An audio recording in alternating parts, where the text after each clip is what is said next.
সে চলে যাওয়ার পরে পুরোপুরি ভেঙে পড়েছিলাম আমি। নিজের অনেক ক্ষতিও করেছি, বরবাদ হয়েছি আমি। সিগারেটের মতো বদ অভ্যাস হয়ে গেছে আমার। সে আমার থেকে আমার ভালো থাকাটাই কেড়ে নিয়েছে, পাগল বানিয়ে দিয়েছে আমাকে। আমার সুন্দর জীবন এলোমেলো করে দিয়েছে সে। অনেক কষ্টে নিজেকে সামলে নিয়েছি আমি। আজ আমার বিচ্ছেদের 3 বছর হয়ে গেছে।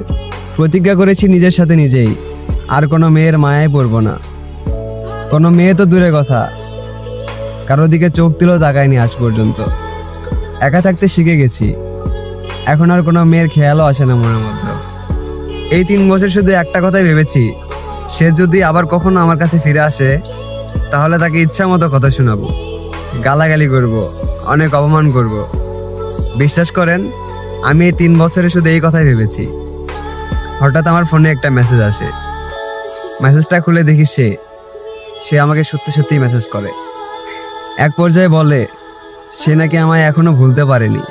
আমাকে ছেড়ে যার সাথে প্রেম করতো তার সাথে নাকি আমাকে নিয়ে প্রতিদিনই ঝগড়া বাঁধতো তার। সে সরাসরি এক পর্যায়ে বলে দিল আবার আমার জীবনে আসতে চায় সে। এবার আর ছেড়ে যাবে না কোথাও, আমার হয়ে থাকবে মৃত্যু পর্যন্ত।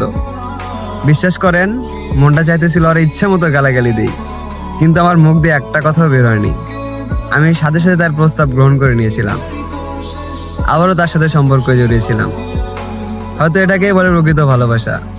তাদের সবকিছু বলে আমি আবারও ফিরিয়ে নিয়েছি তাকে। শেষমেশে সে প্রমাণ করে দিল নারী কখনো বিশ্বাসের যোগ্য হয় না। সে আবারও চলে গেল আমাকে ছেড়ে।